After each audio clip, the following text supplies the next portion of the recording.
Here we are in this most enviable bit of London, much mocked too. Around here, people famously work in the arts and media.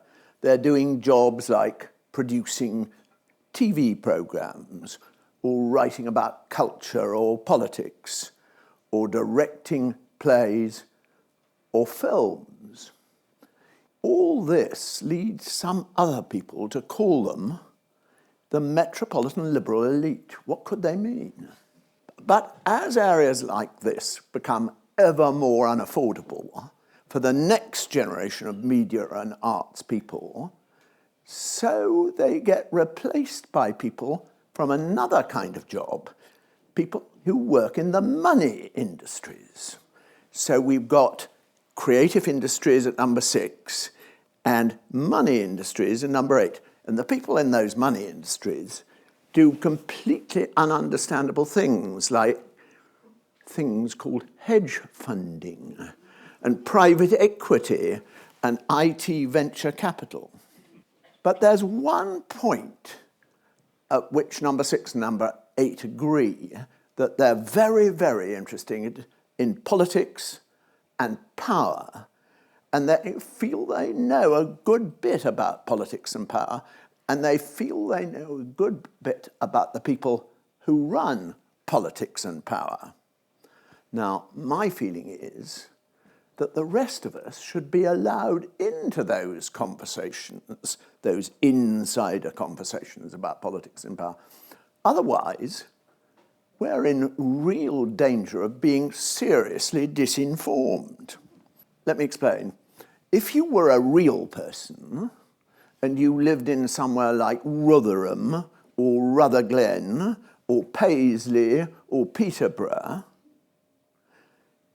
you wouldn't have time to bother about these things.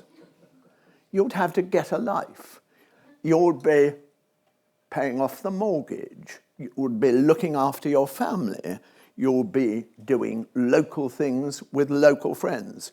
So you almost certainly wouldn't know any of the following people. 1, billionaires looking for political influence. 2, those various ununderstandable city types, starting with hedge funders. You wouldn't know political lobbyists, people who did political PR at the centre. You wouldn't know people who were, quotes unquote, fellows in curious organisations called think tanks. You wouldn't know people who were political editors of national newspapers, and you wouldn't know SPADs. And SPADs, just in case, stands for Special Advisors, and they're those terrifyingly clever, terrifyingly young people who tell MPs what to say and what to do.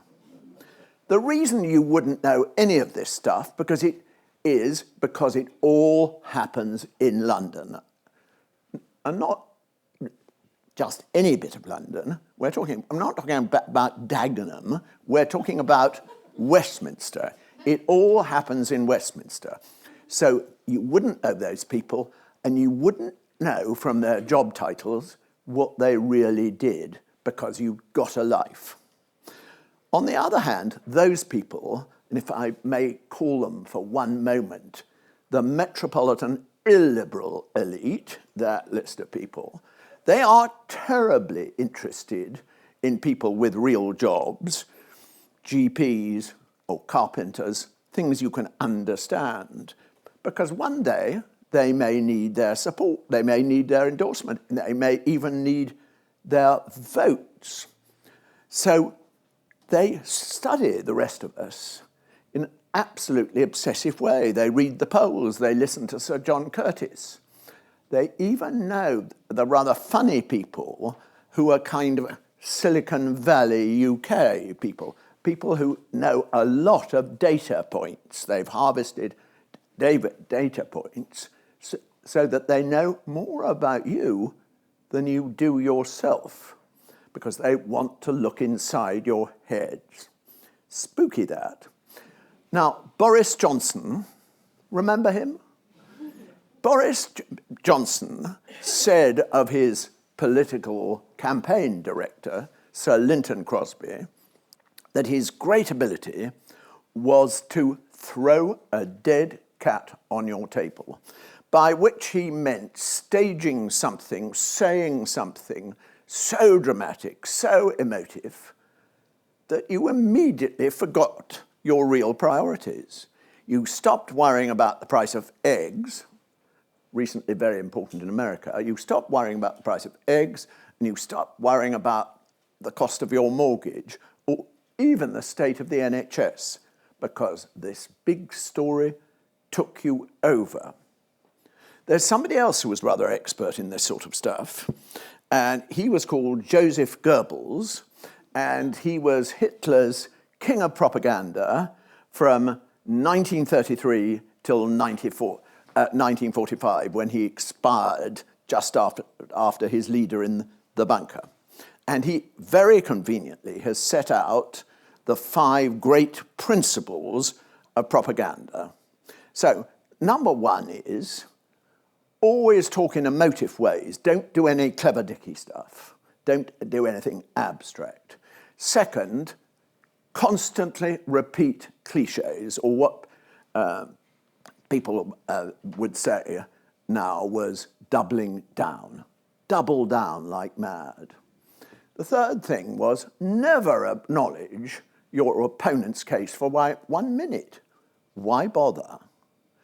And the fourth was to constantly criticize your enemies, your opponents rather, constantly to, at every point, score a point. That sort of thing. But you left the best till last, which was raising absolute hatred towards a scapegoat. Now, the fact is that a lot of people in comms of all kinds have learnt from Goebbels. People who do advertising and PR have learnt from Goebbels. And so have people who do politics, who do politic stories. And the fact is, they're doing it all the time. Most people don't realize that they're doing it all the time. They know that people are doing advertising and they're sort of doing influencing and PR all the time. But all the time, very clever people are sitting down in Westminster in rather nice offices, rather attractive early 18th century offices, and they're doing propaganda all the time. And I think we should be told.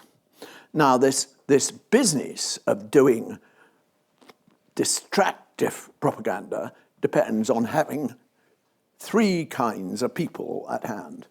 The first one is that the drive and money of that aspirant billionaire, that one who wants to be very, very influential. And then it's his comms team, it's his lobbyists, it's his PR people, people who know everyone who matters. Meaning, of course, Westminster, not everyone. And in turn, those PR people will lead them on to a curious kind of organisation called a Westminster political think tank.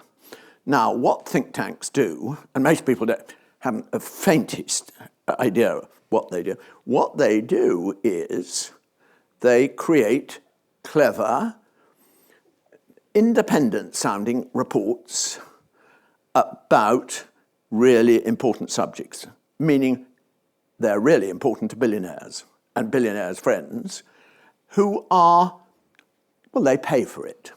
But you need have no fear, if you're helping a think tank, that they will grass you up, because they absolutely won't. They're the least transparent organisation in the history of time. So they never tell anyone who paid for that report. But there have been fascinating leaks. And as a result of that, you get something called a third-party endorsement. A third-party endorsement is when somebody who appears to be at the absolute other end of the football pitch coincidentally is saying what you're saying. what you're saying, of course, if you're an aspirant billionaire.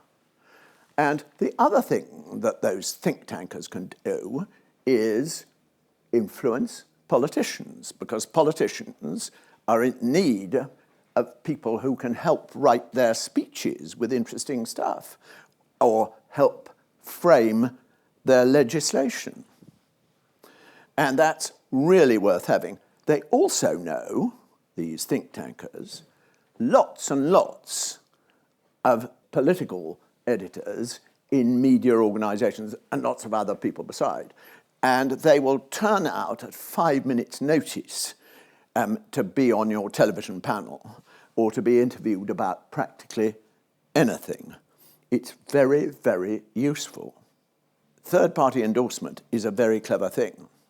Now, once again, doing this sort of thing demands a lot of money, a lot of clever employees, and an enormous range of contacts. Most people don't know about this ecosystem, and I rather feel they should, because at the moment, the reality is that a lot of our fellow citizens have been sold on the ideas that, for instance, the boat people, the asylum seekers, are all desperate extremists, that all trans women are all longing to rape our wives and daughters.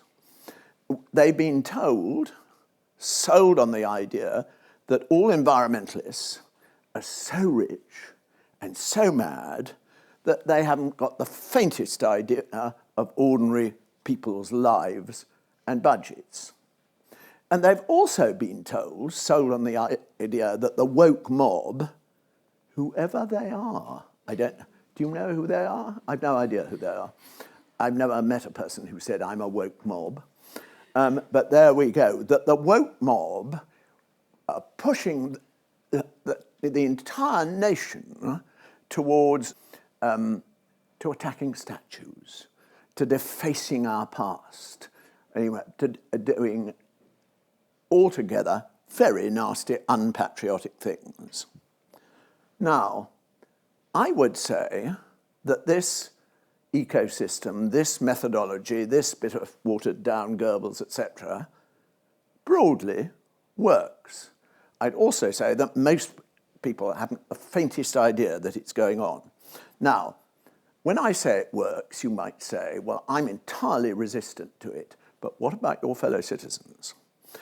And if you want to put it to the test, all you have to do is go to Rotherham or Rutherglen and set yourself up to do some nice vox pops in the street.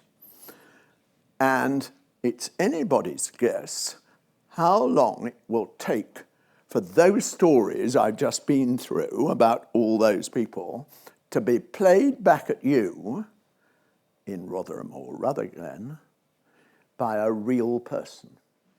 Thank you.